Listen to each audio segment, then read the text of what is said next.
Hi everybody, today we are going to discuss about the tinnitus, यानी कि कान से मुख्तलिफ किस्म की आवाजों का आना।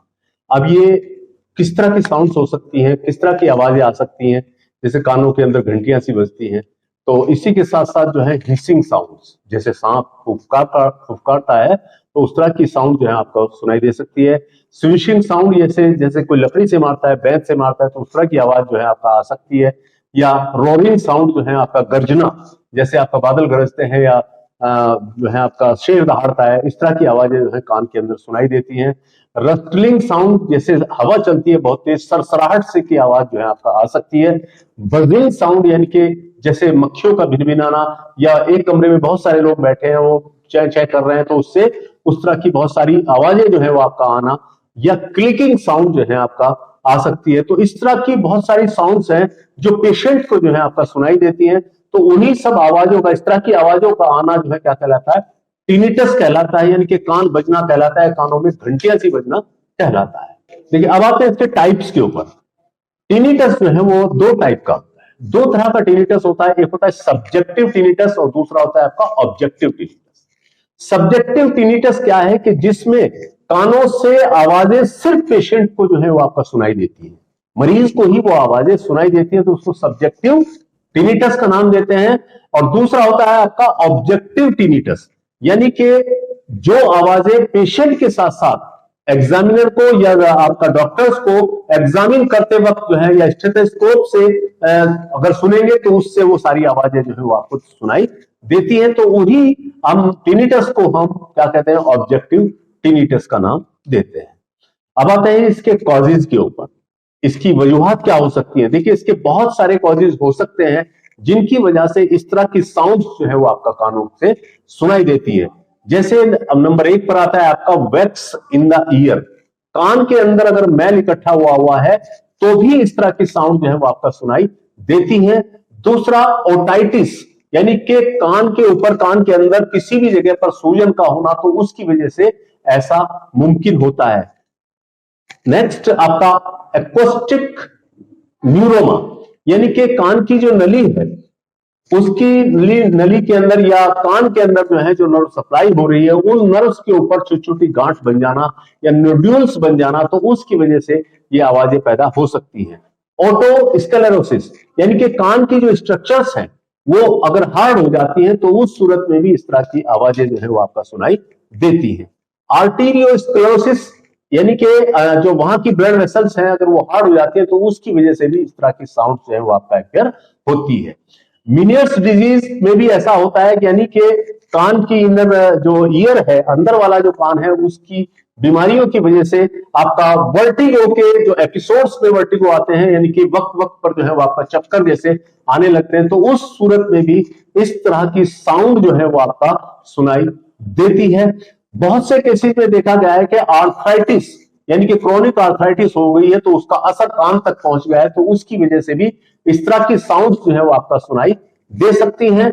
एनीमिया की कंडीशंस में भी, यानी कि जब पेशेंट के अंदर खून की कमी हो जाती है तो उस सूरत में भी ये साउंड सुनाई दे सकती है। और ल्यूकीमिया जैसी कंडीशन में भी पेशेंट के अंदर इस तरह की परेशानी सुनाई दे सकती है। पेगेट्स डिजीज के अंदर भी इस तरह की आवाजें जो है वो आपका आती रहती है। हेड इंजरी की सूरत में भी ऐसा हो सकता है।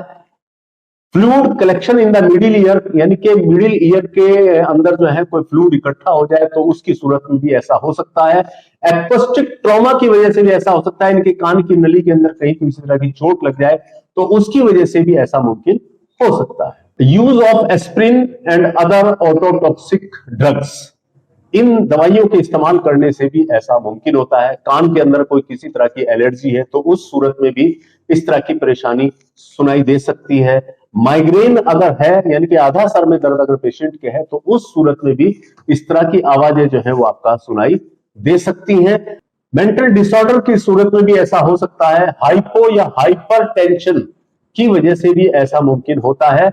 या ओटाइटिस सेक्रेटरीज, यानी कि जो कान से कुछ मवाद वगैरह बहना है, कान के पर्दे में सुराख वगैरह हो जाना, तो उस सूरत में भी इस तरह की आवाजें जो है कान से आ सकती है। तो ये था आपका कॉजेज ऑफ द टिनिटस। अब आते हैं इसके क्लिनिकल फीचर्स के ऊपर, यानी कि इसके साइंस सिम्टम्स क्या हो सकते हैं, कैसे आप पहचानेंगे कि ये टिनिटस है।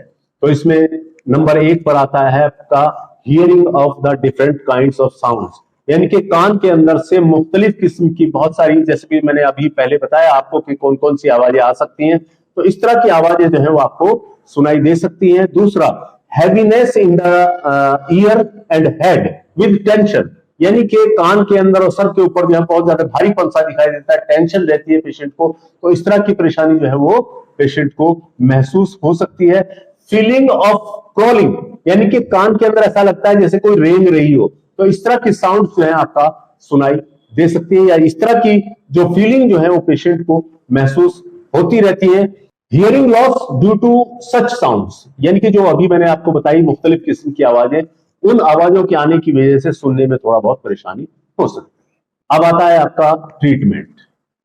देखिए, बहुत सारे केसेस ऐसे होते हैं कि जिनमें जो है कोई स्पेसिफिक ट्रीटमेंट की जरूरत नहीं होती है, लेकिन जो अभी मैंने कॉजेज बताए हैं, अगर उनमें से कोई कॉज है तो उसको दूर किया जाए, यानी कि ट्रीट द कॉज, वजह का इलाज कीजिए। जो वजह हमने अभी बताई है, बहुत सारी वजह हमने बताई है, तो उन वजह में से अगर कोई आपको मिल रही है तो आप जो है उनको ट्रीट कर सकते हैं। लेकिन अगर कोई कॉज ना मिले, कोई किसी तरह की एब्नॉर्मलिटी ना दिखाई दे, तब आप क्या करेंगे, तब आप जो है आप उसको मशवरा दे सकते हैं पेशेंट को, जो है आपका वो रेगुलर जो है वो कान की जो फिजियोथेरेपी है वो assurance and physiotherapy of the year ये करता रहे, यानी रीएश्योरेंस एंड फिजियोथेरेपी। दूसरा होता है टेक्निक्स ऑफ रिलैक्सेशन। कुछ ऐसी टेक्निक्स होती है जो है आपका ईयर को रिलैक्सेशन देने के लिए इस्तेमाल की जाती है, तो वो भी आपका यहां पर इस्तेमाल कर सकते हैं। दूसरा, use of tinnitus mask, use of tinnitus mask, यानी कि कुछ स्पेशल डिवाइस आती हैं, उनको अगर आप कान के अंदर लगा लेते हैं तो बाहर से एक तरह से फिल्टर होकर कोई भी चीज अंदर जाती है, तो साउंड्स जो है वो प्रॉपर जो है सुनाई देती है, तो उनका इस्तेमाल भी आप कर सकते हैं।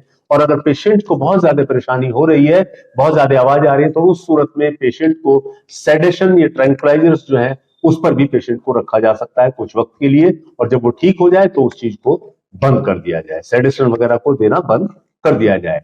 तो ये था हमारा आज का टॉपिक, टिनिटस, यानी कि कानों से आवाजों का आना या कान के अंदर घंटियां सी बजना।